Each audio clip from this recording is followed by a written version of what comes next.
2 pirasong chicken tight. Ano nga ba ang resepeng kaya nating ibahagi sa inyo sa araw na ito?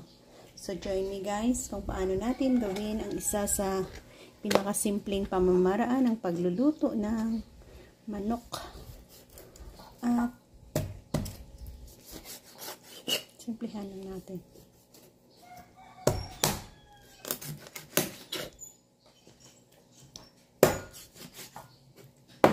Yan, hatiin natin sa maliliit na part.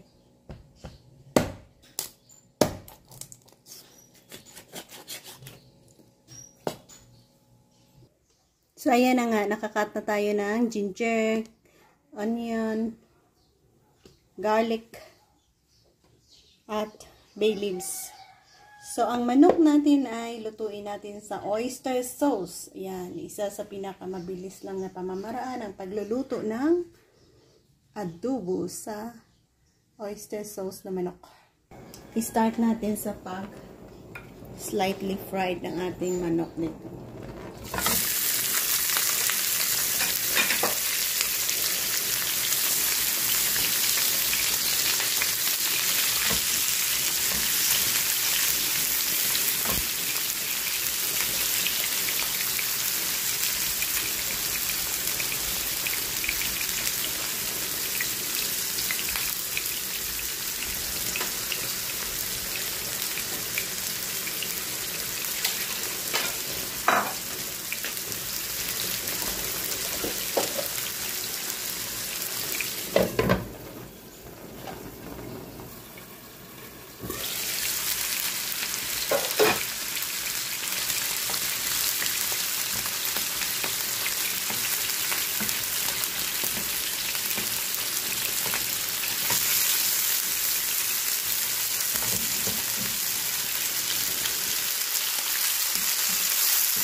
Ayan.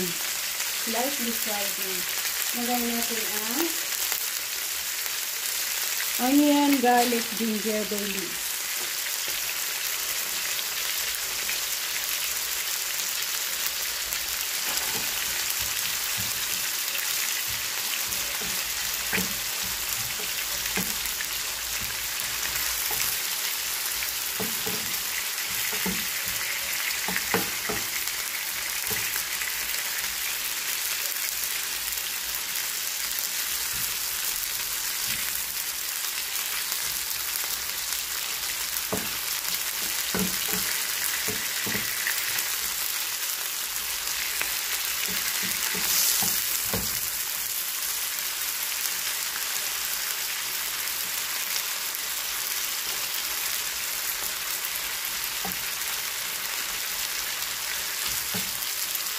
I-add natin ang ating whole pack ng ating sachet oyster sauce.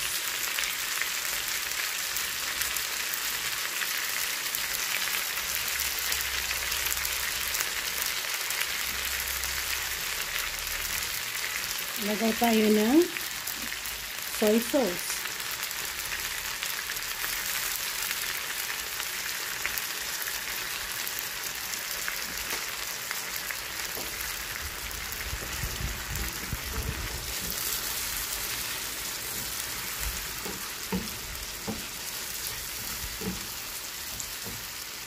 Mag-add tayo ng mainit na tubig at palambutin natin ang ating manok dyan.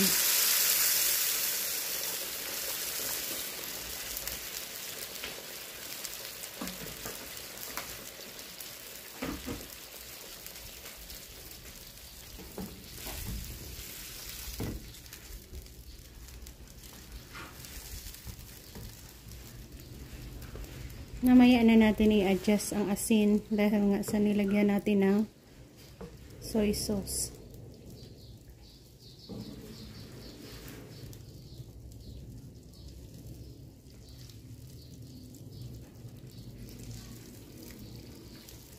Okay, cover and hayaang lumambot.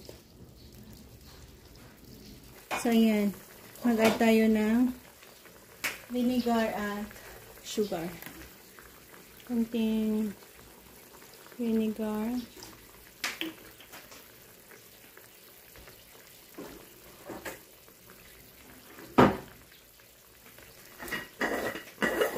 Asukal.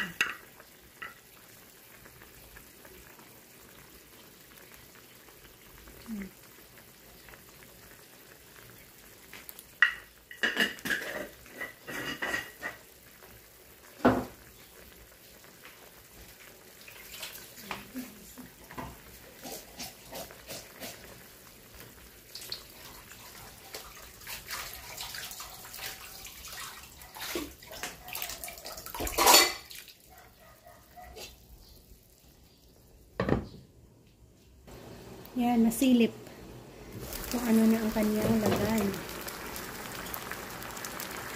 Mag-add tayo ng konting asin.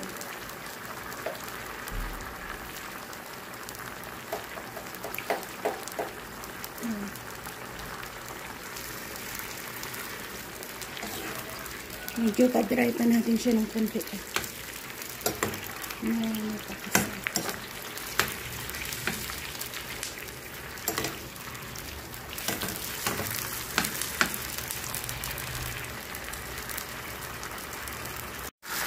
So, dito na tayo mag-e-end. Hopefully, nagustuhan niyo ang style ng ating pagluluto dito sa ating adobong manok in oyster sauce.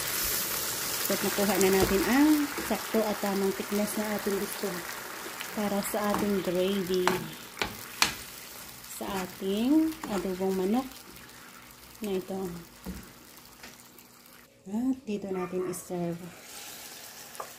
So, ulitin. Maraming salamat sa pag-join na naman sa akin sa ating simplihang pamamaraan ng pagluluto ng adobong manok na mayroong sauce. So, God bless and happy eating sa ating lahat.